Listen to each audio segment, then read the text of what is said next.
Assalamualaikum warahmatullahi wabarakatuh. Saya Yeti Otimah, CGP Angkatan 7 dari SMP Negeri 3 Rogo Jampi, Kabupaten Banyuwangi. Beberapa aksi nyata yang sudah saya lakukan untuk modul 1.4 tentang budaya positif antara lain yaitu menerapkan keyakinan kelas untuk kelas 8, F dan E. Selanjutnya, praktek tentang bagaimana memposisikan diri sebagai manajer dengan pendekatan restitusi. Selain itu, saya juga sudah melakukan diseminasi untuk beberapa sekolah. Selain di tataran jabatan yang ada di sekolah SMP N 3 Rogo Jampi, juga ada 3 sekolah lainnya yang sudah saya diseminasikan materi budaya positif di sana. Antara lain yaitu SMA Sultan Agung Rogo Jampi, kemudian TK Aisyah Rogo Jampi, dan yang ketiga yaitu SDN 1 Bubuk Rogo Jampi.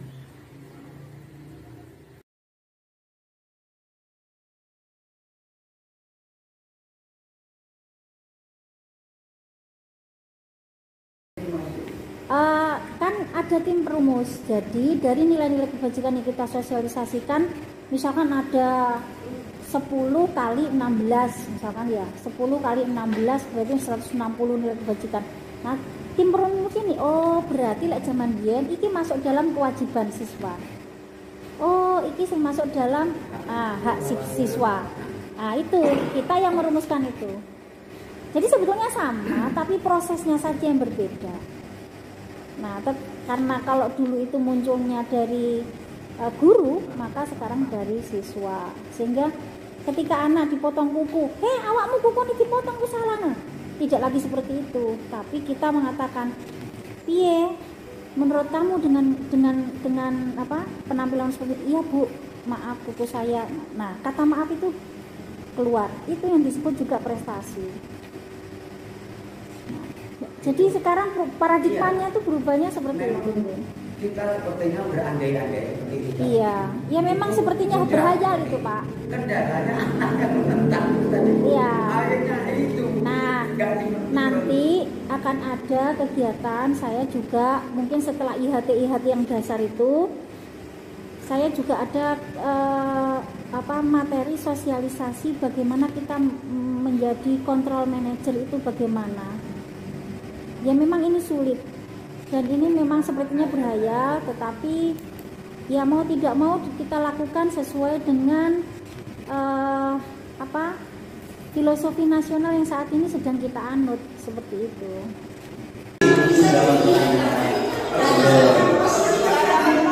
Mungkin ada yang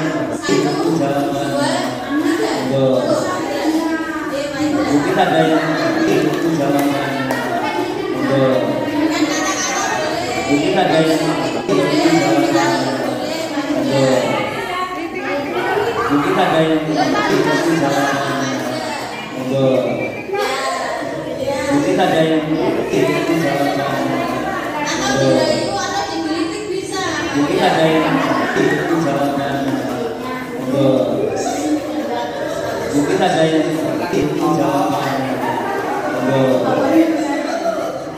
ada yang mungkin ada yang mungkin ada yang mungkin ada yang mungkin ada yang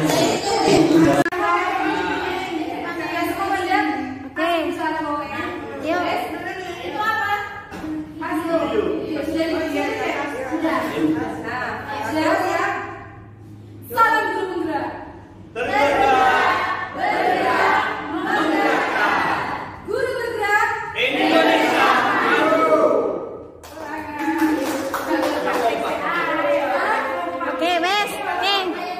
Bisa jadi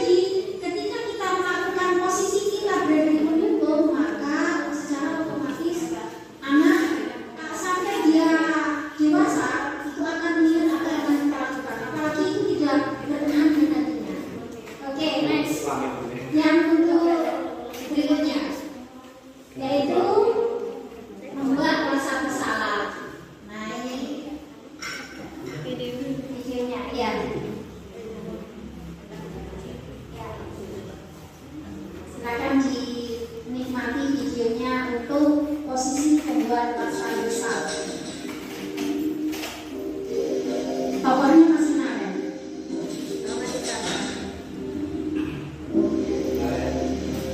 Naren.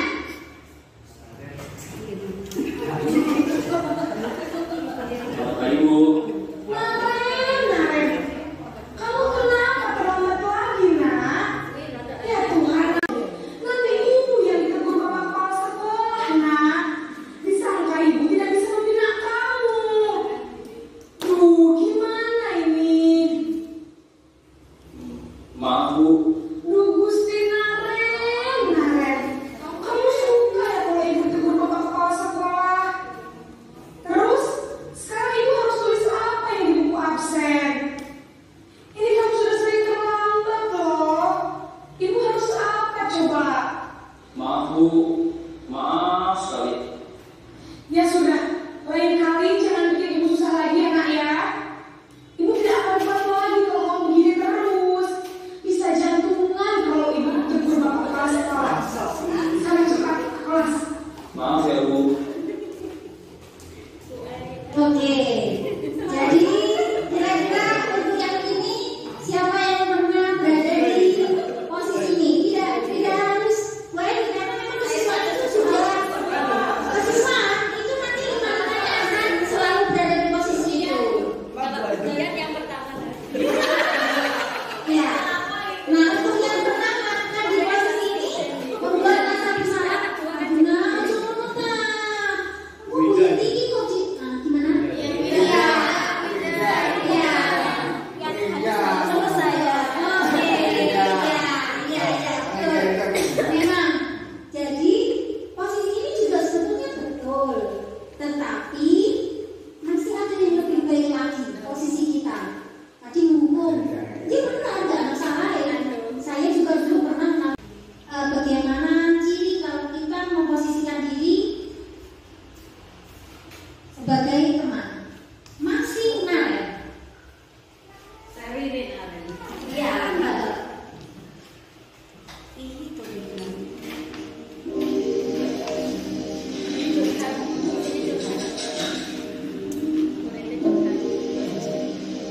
Naren.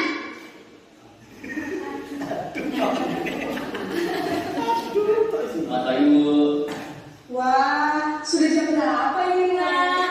Terlambat lagi ya sayang. iya Bu, habis ibu saya lupa bangunkan saya Bu. Kamu malah menyalahkan ibu kamu. Kamu bukannya anak yang larinya paling kencang. Kok terlambat sih? Iya Bu, saya memang lambat bangun tadi. Jadi biarpun saya lari kencang, tetap gak terkejar Bu. Ya sudah sana. Nanti lain kali larinya lebih kencang lagi ya. Biar gak terlambat lagi. Bikin seneng ibu. Demi ibu. Bisa kan? Bisa lah Bu. Ya sudah sana masuk kelas. Ibu beresin urusan absen kamu. Kamu ini ada-ada saja.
Ya Bu. Sekarang jam berapa? Sekarang jam 7.20. Berarti Silvi terlambat Bu. Ya. Silvi tahu jam berapa masuk sekolah kita? Jam 7 Bu. Ya betul sekali. Di sini Bu Farah tidak ingin mencari siapa yang salah. Mari kita atasi ini secara bersama ya. Oke, stop. Nah, ada 3 langkah. Langkah yang pertama yaitu yaitu menstabilkan identitas. Ya, jadi yang dimaksud menstabilkan identitas itu adalah kalimat yang tadi itu. Bagaimana Vera itu memberikan kepercayaan diri dulu. Aduh, mak ini dia jangan tidak menimbulkan rasa itu dulu. Dan tidak ngurang-ngurang salahnya Silvi sebagai siswa yang terlambat, tapi hanya mengingatkan dengan kesempatan kelas. Nah, Silvi, ya Bu, tadi kan Silvi terlambat. Kira-kira kalau Silvi terlambat itu apa yang dampak apa yang Silvi rasakan?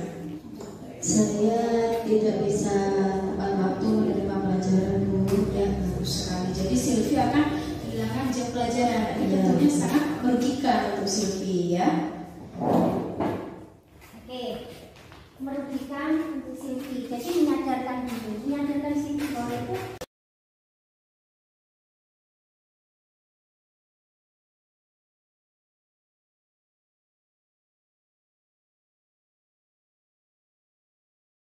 jadi kami ini merangkap ya. Jadi memang kalau tadi saya menjadi moderator, sekarang saya izinkan untuk menjadi salah satu yang memberikan materi tentang 5 posisi kontrol untuk memberikan penguatan bagaimana motivasi intrinsik yang sudah selama ini mungkin sudah pernah dijalankan oleh Bapak Ibu. Kemudian posisi kita, apakah seefektif apa posisi kita memposisikan diri untuk membudayakan budaya positif di sekolah. Karena saya yakin dari tadi memang ini sudah kita lakukan, oke. Tapi seefektif apa? Nah ini kita akan masuk pada 5 posisi kontrol ini, ya. Nah, perkenalkan saya Yeti Ulima dari SMPN Negeri Rogo Jambi dan saat ini saya selaku CKP angkatan 7 kelompok 12B akan memberikan materi tentang 5 posisi kontrol bagi guru. Saya tidak pakai pointer karena nanti ada beberapa video yang lepas dari PPT atau di awal pointer. Oke. Nah, itu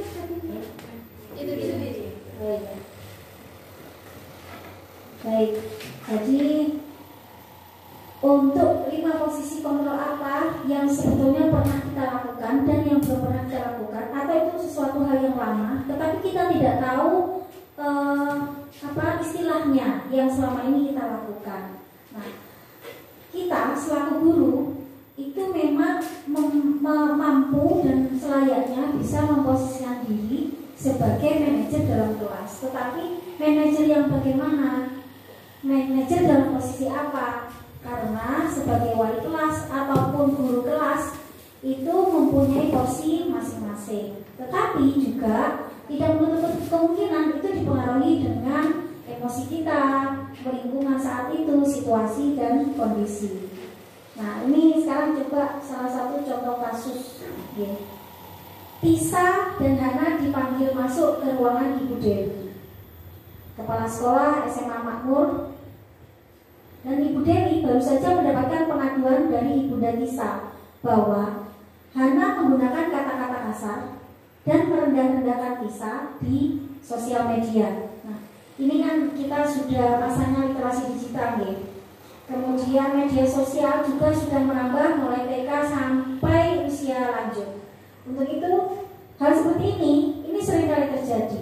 Nah, seandainya ini terjadi, apa yang bisa dilakukan oleh Bapak Ibu seandainya Bapak Ibu menjadi kepala sekolah?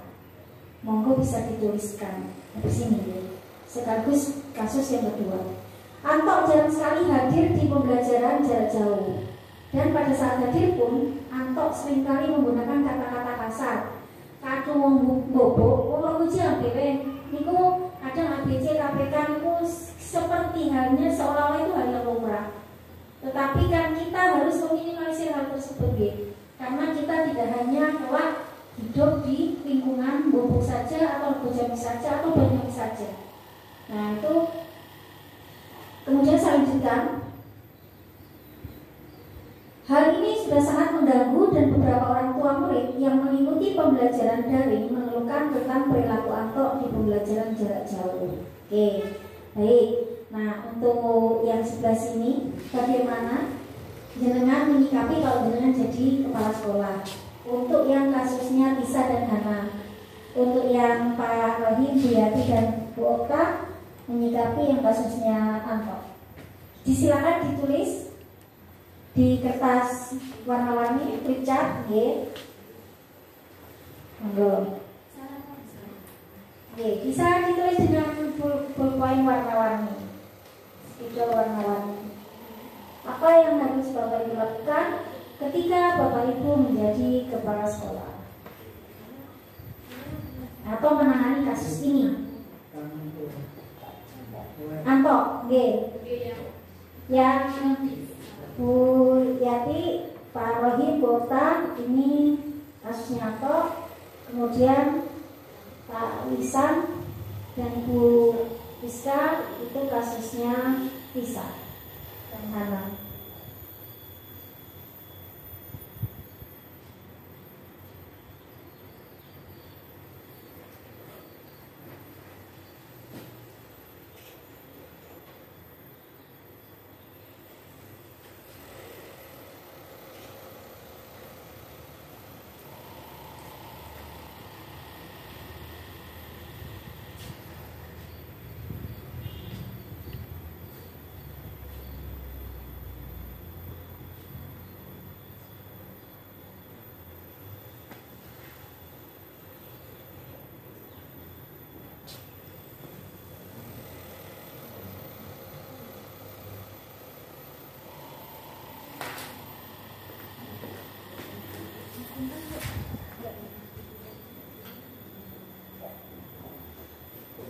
Oke, tepuk tunggal. Ya, tepuk tunggal. Tepuk tunggal. Tunggalnya oke. Ya, monggo mungkin Bu Rizka. Assalamualaikum warahmatullahi wabarakatuh. Contoh kasus yang pertama, misalkan saya sebagai kepala sekolah, tindakan saya akan memanggil keduanya atau anak Tisa dan Hana, bahwa hal yang dilakukan Hana itu tidak baik. Itu termasuk kasus pembulian yang berakibat merusak mental Tisa, sehingga Tisa itu kurang percaya diri. Begitu akibat dari pembulian tadi bisa mengakibatkan bahwa Tisa itu menghilangkan percaya diri Tisa. Oke, tepuk tangan.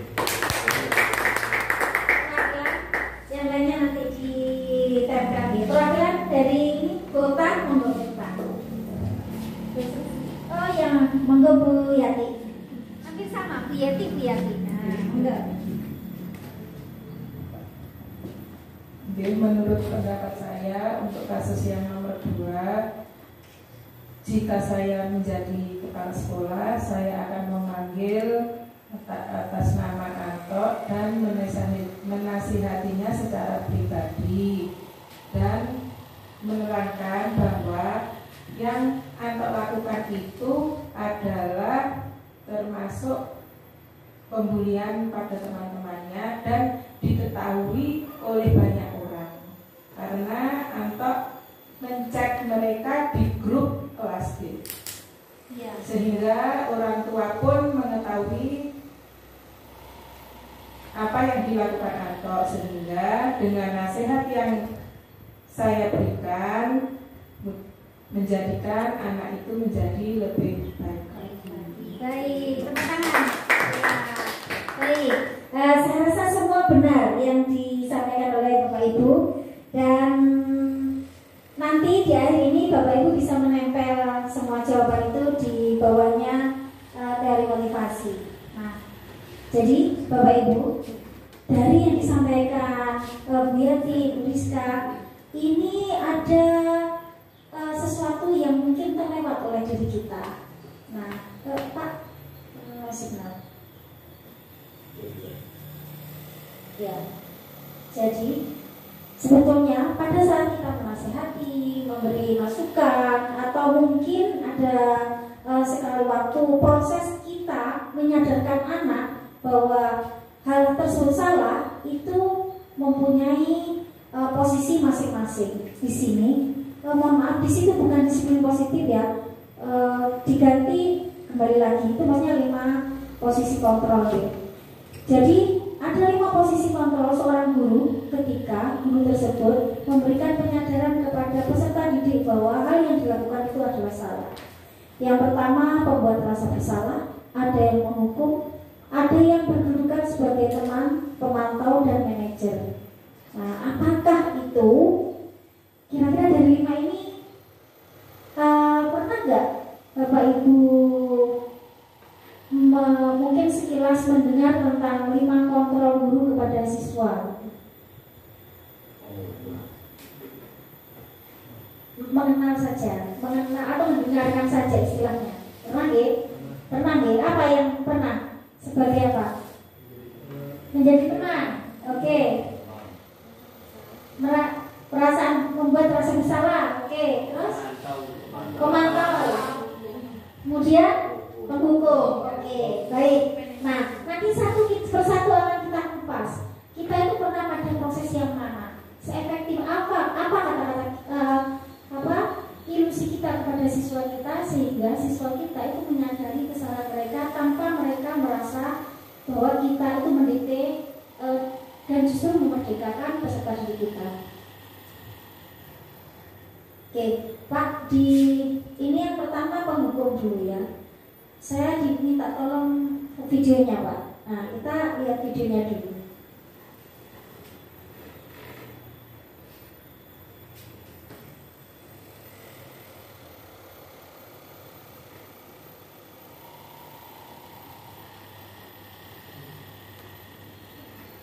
Ya, sambil menunggu Pak Prapto menyiapkan video, saya pause dulu, Pak, pause dulu.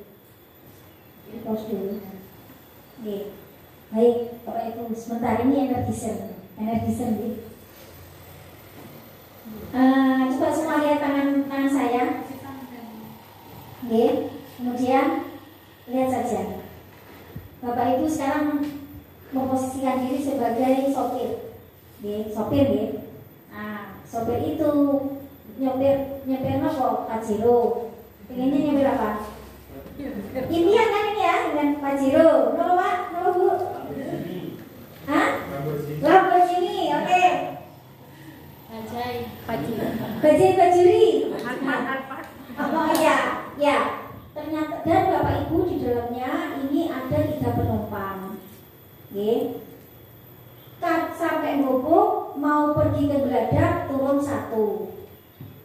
Kemudian berangkat ke utara sampai kantor pos turun 2. Nah, pertanyaannya, apa warna mata sopir tersebut? Putih hitam. Kenapa kok putih hitam? Sudah dari sananya. Dari sana. Warna mata? Kan ada warna mata, kan ada yang biru, ada Merah. abu. Oke, mungkin ada lagi. Bu Yati, apa Bu Yati? Merah, kenapa kok merah? Capek ngantuk. Oke, saya ulang deh. Kita sekarang memposisikan diri sebagai sopir. Nah, kita punya 2 penumpang. Penumpangnya 3. 1 turun di Bogor, di Geladak. Yang kedua turun di kantor pos. Pertanyaannya adalah, apa warna mata sopir? Oke, baik. Sekarang saya akan menjawab, tapi sekaligus juga mengingatkan. Siapa yang kita saat ini sebagai apa? Dengan warnanya apa? Putih. Hitam putih, berarti warna matanya sopir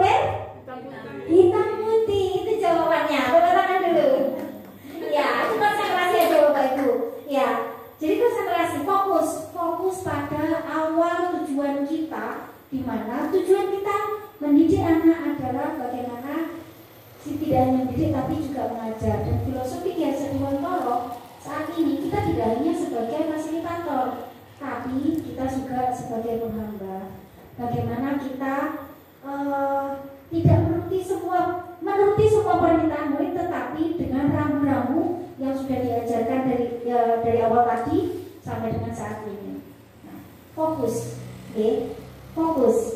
fokus kepada tujuan. Baik.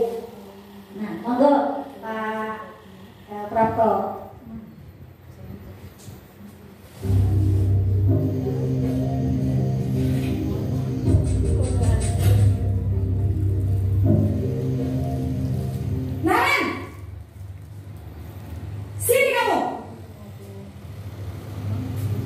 Selamat pagi, Bu. Selalu terlambat. Kamu deh, pasti terlambat. Maaf, Bu. Saya Apa? Apa coba? Alasan kamu apa lagi? Kapan sih kamu tidak terlambat? Malas sekali ya kamu jadi anak. Saya Dasar pemalas. Gak kapok-kapok sih kamu. Sudah berapa kali terlambat? Sana, kamu keliling lapangan basket 2 kali. Kenapa saya harus keliling lapangan basket, Bu? Kenapa? Kamu melawan ibu? Berani-beraninya jawab. Sudah terlambat, masih berani jawab pula. Sekarang, keliling lapangan basket 5 kali sekalian. Biar kapok. Cepat, pergi sana ke lapangan basket. Posisi penghukum biasanya baik. jalan dan kembali ke PowerPoint. Jadi itu mungkin kita pernah berada di posisi tersebut, termasuk saya. Saya juga mungkin beberapa waktu lalu pernah memposisikan diri saya sebagai penghukum. Namun penghukum itu apakah baik, apakah jelek? Tidak ada yang mengatakan yang jelek, juga tidak ada yang mengatakan yang baik. Tetapi posisi penghukum pada dasarnya ini juga sifatnya sementara. Kapoknya kapok lombok, katanya orang Banyuwangi kapok lombok. Nah ini ciri-cirinya penghukum. Nadanya tinggi, bahasa tubuhnya matanya melotot, kemudian jari menunjuk dan menghardik dan sebagainya. Apakah kemudian hasilnya kemungkinan murid itu marah. Tadi saya sempat mendengarkan Pak Rohim, saya masih ingat saya pernah dihukum pada saat SD ya Pak, SMA. Nah, dan itu ingatannya sampai ingatan jangka panjang. Dan tidak hanya Pak Roy, mungkin Bapak Ibu yang lain juga termasuk saya, itu kalau kita dihukum kita akan ingat selama-lamanya.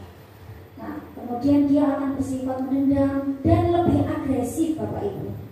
Bisa jadi sesudah kembali duduk, murid tersebut akan lebih buruk lagi keadaannya, atau akan lebih benois paling disnetok mana-mana dan sebagainya. Nah, itu kalau kita memposisikan diri sebagai penghukum. Coba sekarang video kedua. Apakah ada sesuatu yang lebih baik lagi? Ada dari penghukum daripada penghukum. Monggo. Videonya.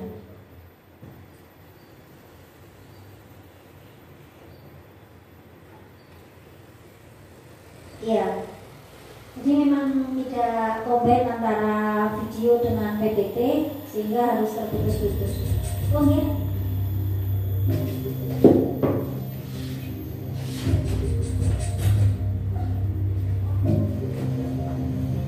Naren!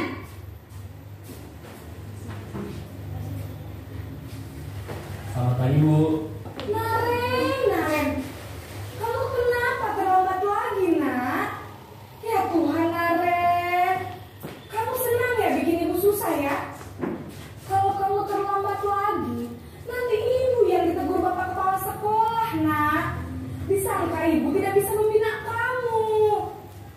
Duh, gimana ini? Maaf, Bu. Duh, Gusti Naren, kamu suka ya kalau ibu ditegur bapak kepala sekolah? Terus, sekarang ibu harus tulis apa yang di buku absen? Ini kamu sudah sering terlambat loh. Ibu harus apa coba? Maaf, Bu. Maaf sekali. Ya sudah, lain kali jangan bikin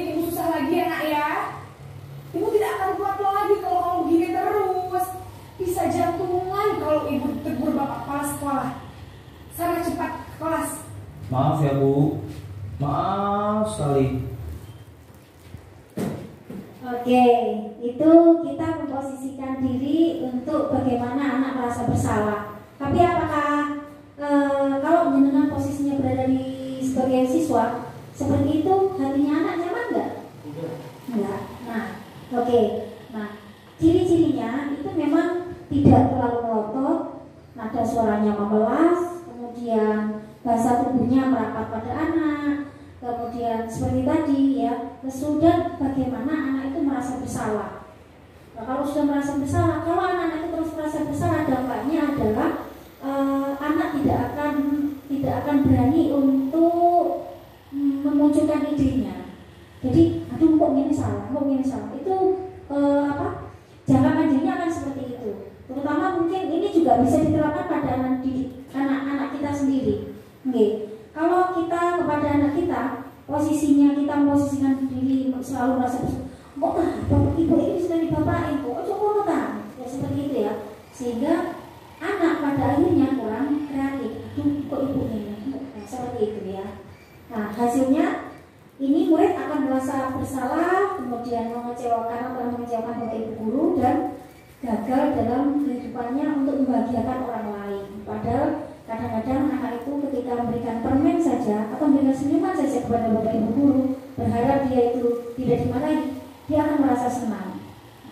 Apakah ini salah di secara kehidupan kita di dalam pendidikan? Betul, tetapi ada sesuatu yang lebih efektif lagi untuk bagaimana kita memposisikan sebagai guru. Nah, coba kita lihat video berikutnya. Jadi ini di atas cahaya ada cahaya, di atas cahaya ada cahaya, seperti itu nih. Monggo yang video Pak. Ini memposisikan diri sebagai teman.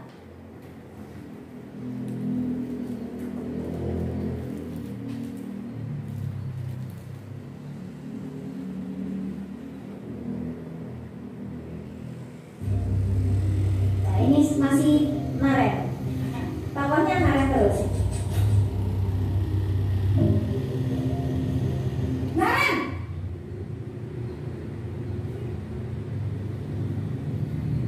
Selamat pagi Bu. Wah, sudah jam berapa ini nak? Terlambat lagi ya sayang.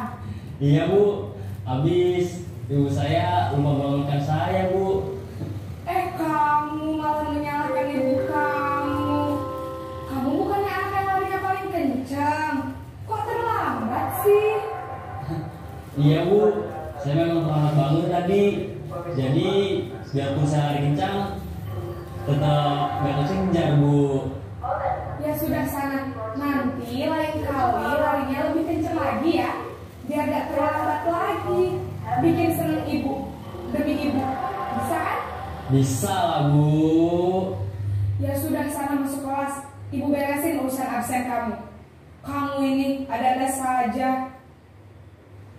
Oke, baik. Nah, kalau kita memposisikan diri sebagai teman, kira-kira misalkan yang kebetulan hari itu yang jadi teman adalah Bu Rizka. Besoknya dia terlambat, yang ketemu adalah Pak Rohim. Kira-kira anak itu mana nggak dengan Pak Rohim? Patuh nggak dengan Pak Rohim? Bisa jadi tidak, karena dia patuhnya hanya kepada Bu Rizka. Dia hanya terbuka kepada Bu Rizka, karena Bu Rizka dianggap sebagai teman. Malah bukan Bu Rizka, aku sebetulnya Bu Rizka. Seperti itu.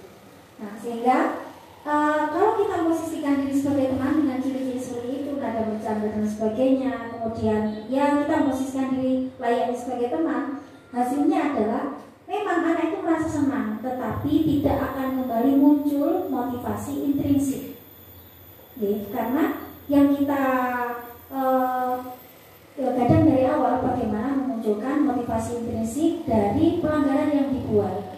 Nah, kemudian juga sisi lain, dia tidak akan manut kepada guru yang lain. Hanya kepada si A, bu guru A saja, kepada bu guru B enggak. Akhirnya kok anakmu gak ulang mana? Akhirnya seperti itu. Pernah gak? Kalau ibu gak? Nah itu gak. Oke, berikut berarti ada yang lebih baik lagi dari cara kita menangani dan memproses anak ketika ketika anak melakukan sebuah pelanggaran. Monggo video berikutnya. Sebagai pemakau.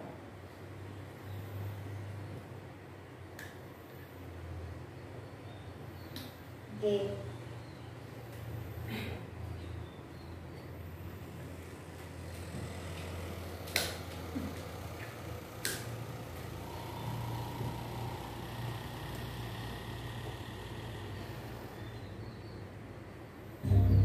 Masih tentang Naren.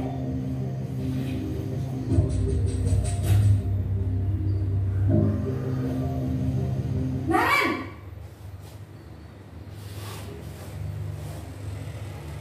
Selamat pagi Bu. Naren, apa peraturan sekolah kita tentang jam berapa kita harus masuk sekolah, Nak? Kita harus di sekolah jam 7 Bu.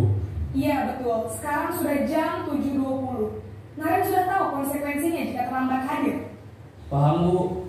Saya harus tinggal kelas pas jam istirahat selama 20 menit. Iya benar, konsekuensinya demikian. Jadi nanti jam 9.30 pas istirahat, kamu harus tinggal di kelas, kerjakan tugas tambahan untuk ketertinggalan kamu, ya? Baik Bu. Oke, baik. Tadi kita bicara tentang keyakinan kelas. Kemudian di situ ada hukuman dan konsekuensi yang disampaikan oleh Bu Vera. Benar bahwa keyakinan kelas itu dibuat oleh anak. Nah, tetapi ketika proses menangani anak, kemudian prosesnya adalah kita melihat pada konsekuensi, di mana pada saat istirahat si Naren harus mengganti waktu yang sudah dilewatkan selama 20 menit pada saat istirahat. Ada teman-temannya di luar.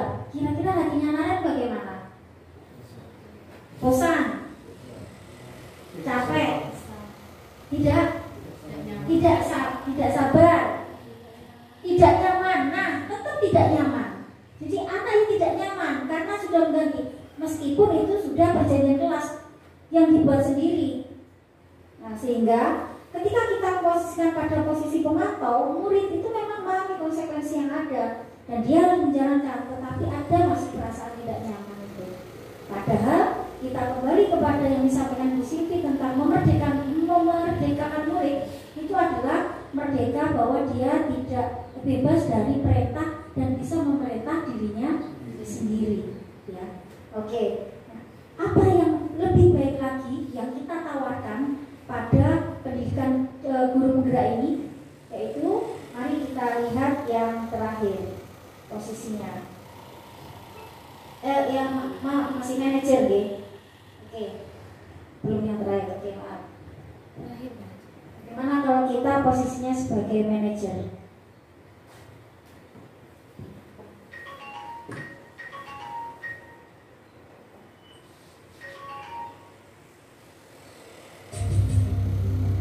Masih tentang Naren.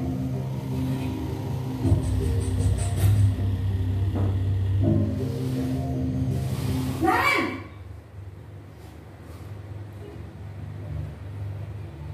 Selamat pagi Bu. selamat pagi Naren. Maaf Bu, saya terlambat. Iya, sekolah masuknya jam 7, sekarang sudah jam 7.20. Jadi sekarang bagaimana ini Naren? Maaf Bu, saya lupa alarm saya semalam. Baiklah, menurut kamu, keyakinan sekolah yang mana yang perlu kamu tingkatkan? Menghargai diri sendiri Yes, dan pause Pak. orang lain mungkin ya Bu. Setuju. Oke, baik. Ini ada kata kuncinya tentang keyakinan kelas yang sudah dibuat. Jadi keyakinan yang dibuat meskipun itu atas dasar kesukaan anak, tetapi harus tetap kita kontrol. Bagaimana anak, Pak, maaf Pak, videonya, ya. Bagaimana yang video Pak, ya. Bagaimana anak dengan keyakinan kelasnya mampu menyadari, oh ya, berarti aku harus. Nah, jadi motivasi intrinsik yang keluar dan posisinya adalah bagaimana kita memposisikan diri selaku guru sebagai manajer. Nah, lanjut Pak videonya. Perbaiki masalah keterlambatan ini. Bersedia Bu. Bagaimana kamu akan perbaiki masalah keterlambatan ini? Oke, stop Pak. Bagaimana? Ya, ada poin-poin tertentu yang nanti akan kami sampaikan tentang bagaimana cara kita memposisikan diri sebagai manajer. Ya, ini ada kata kuncinya. Bagaimana kamu akan memperbaiki masalah ini? Nah, lanjut Pak. Salah keterlambatan ini. Saya akan coba untuk tidak lupa menyetel alarm saya, Bu. Baik, kalau Naren lupa menyetel alarm di rumah, ada orang yang kira-kira bisa bantu mengingatkan tidak? Ada, Bu. Kakak saya, Kak Emma. Ada lagi selain Kak Emma? Selain Kak Emma, ada ibu saya. Baik, jadi yang mengingatkan Naren adalah Kak Emma dan ibu kamu ya? Kira-kira akan mulai set alarm Oke, kapan? pos Pak, pos. Setelah pulang sekolah, akan Iya. segera saya lakukan. Baik, Oke, jadi ada lagi kata kuncinya yaitu kolaborasi. Jadi dia berusaha mengajak guru berusaha memposisikan si anak untuk memikirkan bagaimana saya harus berkolaborasi untuk menanggulangi masalah saya. Seperti itu. Lanjut Pak. baik. Jadi Naren akan setel alarm untuk bangun besok pagi dan akan diingatkan oleh kakak dan ibu dan Naren ya. Ada lagi yang mungkin perlu dilakukan Naren agar tidak terlambat bangun lagi? Tidak ada, Bu. Baik Naren, terima kasih untuk kerjasama kamu. Sekarang kamu perlu kembali ke kelas untuk belajar. Baik, Bu. Terima kasih. Oke, kalau kita posisinya saat ini sedang sebagai Naren, bagaimana? Hatinya semangat, senang, nyaman. Oke, senang, nyaman. Nah, untuk memposisikan diri sebagai guru, sebagai manajer, itu ada caranya Bapak Ibu. Ada yang diistilahkan adalah, oh ya saya bahas dulu sedikit. Jadi nanti untuk ketika kita memposisikan diri sebagai manajer, hasilnya adalah fokus pada murid dan bukan untuk memikirkan guru, tetapi benar-benar memotivasi intrinsik yang ada dalam diri peserta didik. Nah, hal ini ada caranya untuk kita membudayakan posisi kita sebagai guru sebagai posisi manajer. Caranya ada yang diistilahkan adalah segitiga restitusi. Nah, untuk itu mohon kepada Bu Silvi dan Bu Vera, ini kita coba praktek ya. Apa itu segitiga restitusi? Tadi sudah disampaikan oleh Bu Vera bagaimana anak yang kita tidak mungkin masalah anak, tetapi bagaimana anak memunculkan motivasi intrinsik dari dalam diri sendiri tanpa kita paksa. Ini pura-puranya Bu Silvi sebagai murid yang bersalah melakukan sesuatu yang salah. Kemudian Bu Silvi sebagai guru, Bu Vera sebagai guru. Posisinya agak mirip sedikit. Nah, oke, monggo 3, 2, 1, mulai. Assalamualaikum. Waalaikumsalam. Masuk Silvi. Iya. Waalaikumsalam. Masuk Silvi. Nah, sekarang jam berapa Silvi? Jam 7.30. Nah, berarti Silvi terlambat. Silvi, di sini Bu Vera tidak ingin mencari siapa yang salah, tetapi mari kita cari solusi kenapa Silvi bisa sampai terlambat. Ya, Bu. Oke. Nah, jadi segitiga restitusi itu ada 3 bagian. Yang pertama yaitu memvalidasi identitas. Ya. Jadi ini tadi yang disampaikan oleh Bu Vera adalah memvalidasi identitas. Itu tidak akan mengungkapkan kalau siapa yang bersalah. Itu sebetulnya memvalidasi identitas. Lanjut. Nah, Silvi kalau terlambat kira-kira apa dampak yang Silvi terima? Saya akan terlambat menerima pelajaran, Bu. Nah, betul sekali, Silvi akan terlambat menerima pelajaran ya. Kemudian Silvi bisa dianggap tidak bertanggung jawab. Jadi untuk itu Silvi, mari kita perbaiki untuk kedepannya. Siap, Bu. Oke.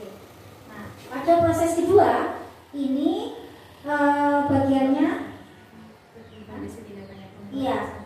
Jadi pada proses kedua yaitu memvalidasi tindakan yang salah. Jadi tindakan tadi itu divalidasi dengan cara biarkan dia mengatakan sendiri apa salahnya dan sebagainya, itu biarkan dia senyamannya. yang terakhir, Silvi masih ingat apa keyakinan kelas kita? Setiap anak harus datang tepat waktu, Bu. Betul sekali, itu Silvi masih ingat. Nah, Silvi, kira-kira apa yang akan Silvi lakukan ke depannya? Saya akan mengatur alarm, kemudian mengingatkan ibu saya untuk membangunkan saya lebih pagi. Itu tuh. Ya, betul sekali, Silvi bisa menggunakan alarm ya. Bisa membantu meminta bantuan ibu atau yang lainnya. Silvi juga bisa disiapkan dulu malam-malamnya. Oh, saya harus bangun jam berapa seperti itu ya. Silvi, nah apakah siap untuk memperbaiki depannya? Siap, Bu, saya siap memperbaikinya. Baik, semoga Silvi bisa menjadi anak yang lebih tanggung jawab lagi dan depannya bisa tepat waktu lagi. Ya, terima kasih Silvi. Ya, Bu. oke, tepuk tangan dulu untuk kita semua. Baik, nah itu cara kita memposisikan diri sebagai manajer. Dan sementara ini yang terbaik untuk anak-anak kita, apalagi dengan nuansanya pasca pandemi, dengan berbagai macam lika-liku lingkungan sosial, disabilitas sosial yang semakin marak, maka posisi manajerlah yang memungkinkan kita untuk mengembalikan rasa percaya diri dan meningkatkan motivasi intrinsik pada anak. Karena hasilnya fokus ada pada anak, dan sekali lagi tidak untuk membahagiakan guru atau orang tua, tetapi membahagiakan dirinya sendiri. Itu. Ini adalah salah satu jalan menuju budaya positif, di mana tadi sudah saya sampaikan bahwa ada jalannya untuk caranya belajar sebagai posisi manajer, yaitu segitiga restitusi. 3 bagiannya yaitu menstabilkan identitas, kemudian validasi tindakan yang salah, dan yang ketiga yaitu menanyakan keyakinan kelas yang sudah dibuat. Jadi materi saya yang terakhir ini adalah materi pamungkas yang merangkum dari awal materi pertama, kedua, dan ketiga untuk bisa mencapai capaian budaya positif dan membudayakan budaya positif yang ada di sekolah.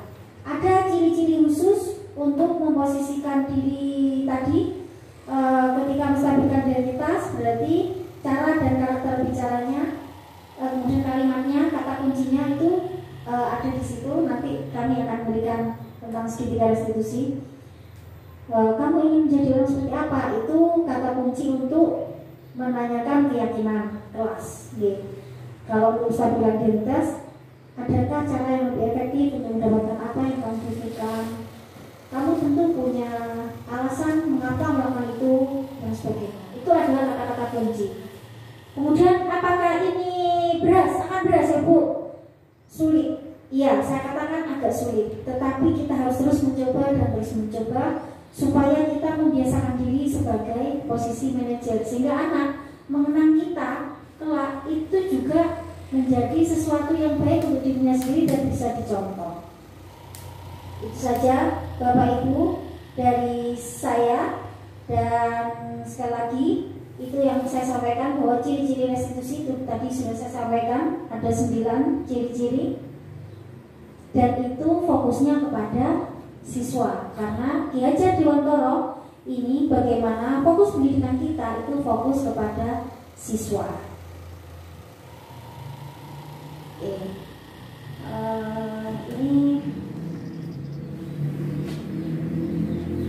Tadi untuk 5 posisi ini tadi sebagai teman pemantau tes tes pemantau kuesioner, kemudian merasa bersalah. Iya, nah sekarang juga saya kecewa sekali dengan kamu. Nah itu kata kunci untuk kalimatnya sebagai apa nih? Membuat rasa bersalah. Selanjutnya, kamu tidak pernah benar melakukannya. Menghukum juga. Oke. Ayolah, lakukan demi ibu, bapak. Berarti membuat rasa bersalah sebagai teman. Apakah kamu mau mendapatkan stiker bintang hari ini? Mantau? Oke.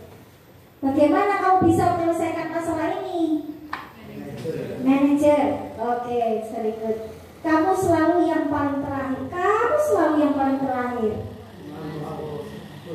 Penghukum. Iya. Oke, tepuk tangan semuanya Bapak Ibu. Baik. Baik Bapak Ibu. Itu mungkin di akhir materi kami. Tapi kami minta Bu Silvi, Bu Vera, Pak Parto ke depan dulu. Jadi di manakah posisi kita? Apakah apakah posisi kita nanti mau dijadikan sebagai pemantau, mau posisikan diri sebagai teman dan sebagainya? Itu tergantung, saya kembali lagi kepada Bapak Ibu, karena kita tidak akan selalu hadir untuk murid kita. Hingga bagaimana kita menyiapkan mereka untuk mandiri dan memulai dengan memotivasi dirinya sendiri, dengan motivasi intrinsik memerdekakan dirinya sendiri. Setuju Bapak Ibu? Oke, baik. Terakhir, yang paling terakhir ini dari yang sudah kita sampaikan, dari mulai pemateri pertama, kedua, ketiga, dan keempat, monggo Bapak Ibu menulis tentang refleksi. Kira-kira Bapak Ibu oh ya, saya kembali lagi sedikit sebagai moderator ya. Dari kegiatan kita dari awal sampai akhir ini, ada nggak manfaatnya untuk Bapak Ibu? Yang pertama, dia ditulis di kertas flipchart. Kemudian kalau ada apa? Kemudian apa yang masih membingungkan? Yang ketiga,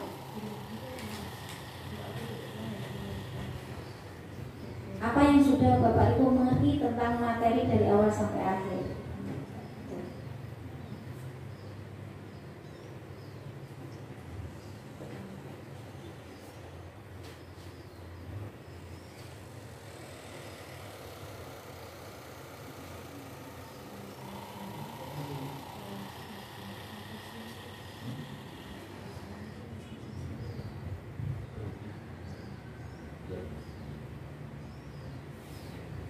Oke, 1 menit waktunya.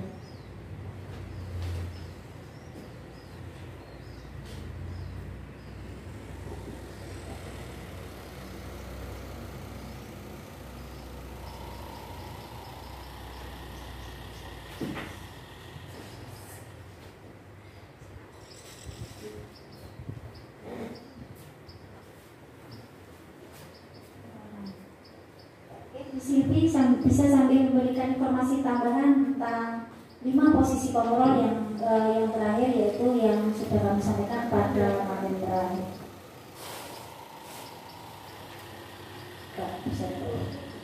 Jika sudah, monggo untuk refleksi ditaruh di posisi tempat refleksi di kertas plano, ditempelkan. Kemudian yang tadi disampaikan ketika dengan posisinya di sebagai kepala sekolah, ditempelkan di bawahnya teori motivasi. Jadi ada 2, monggo.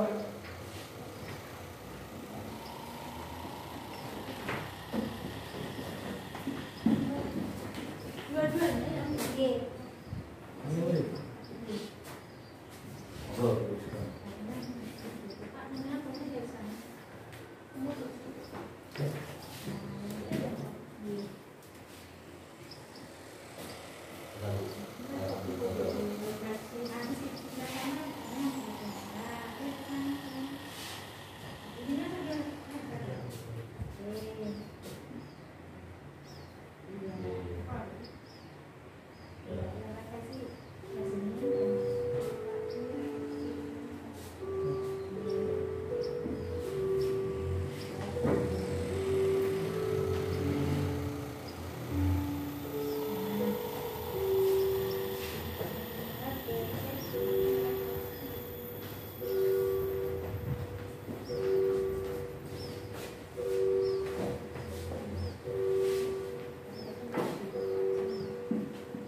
begitu Bapak Ibu. Tapi saya ingin sambil menunggu Bu Vera. Oh, ini ada Bu Vera. Monggo Bu Vera dibacakan dulu refleksi salah satu aja. Boleh, terserah siapapun yang dibaca. Yang didapat yang pertama pertama mengetahui tentang keyakinan kelas, disiplin. Terus manfaatnya dapat merubah hukuman menjadi konsekuensi. Posisi pertanyaan. Pentingnya menjadi pendidik yang bisa mengajarkan kita hal positif tanpa harus memberikan rasa bersalah pada anak. Iya, tepuk tangan untuk kita semua. Baik, Bapak Ibu, terima kasih. Itu saja dari kami semua. Monggo ke depan sini. Iya, ini salah satu cara selebrasi kita. Kami mohon maaf dan kami akhiri bareng. Iya, kita akan bareng.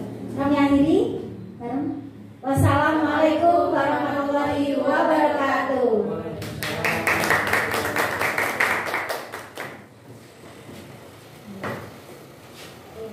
Baik, sedikit waktu, ada 15 menit ya, saya minta untuk tanya jawab. Tapi di situ kayaknya ada yang sudah bertanya. Ada pertanyaan satu, ada dua, tidak apa? Oke, dibaca Pak Ratos atau gini aja langsung, diulang. Langsung tidak usah ditulis. Iya, itu bawahnya itu. Yang didapat mengetahui tentang keyakinan. Bawahnya. Pertanyaan. Iya. Bagaimana menerapkan konsekuensi yang baik? Oke, jadi pertanyaan pertama yaitu bagaimana cara menerapkan konsekuensi yang baik pada proses keyakinan kelas. Monggo Bu Vera. Terima kasih untuk pertanyaannya. Saya akan menjawab bagaimana menerapkan konsekuensi yang baik. Nah, konsekuensi yang baik mungkin dibuat dengan melalui kesepakatan dulu antara siswa dan guru. Bisa seperti itu.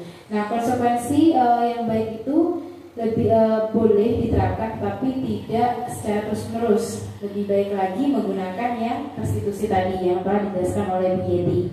Nah, konsekuensi misalkan kita membuat konsekuensi yang bisa mendidik pada anak. Salah satu contohnya memberikan tambahan seperti membaca lagi. Nah, itu sebenarnya bentuk konsekuensi. Nah, konsekuensi yang baik itu diharapkan dapat menumbuhkan tanggung jawab dari dalam diri anak itu sendiri. Konsekuensinya, jadi yang pertama bisa juga kita menerapkannya dengan menanyakan dulu kenapa si anak melakukan kesalahan. Kemudian kita tidak memberatkan, tidak membebani anak sebagai pembuat rasa bersalah. Si anak tidak dibebankan, ya kamu salah, tidak, tapi mencari solusinya. Setelah mencari solusinya, kita buat konsekuensi dari yang telah disepakati oleh siswa tersebut, berdasarkan tapi sudah disetujui oleh anak. Nah, seperti itu yang konsekuensi yang baik. Tapi yang baik lagi menggunakan restitusi. Mungkin itu saja, Bu. Oke, baik, itu pertanyaan yang pertama. Yang kedua dari yang di kuning, oren, ya itu oren. Ya. Ya.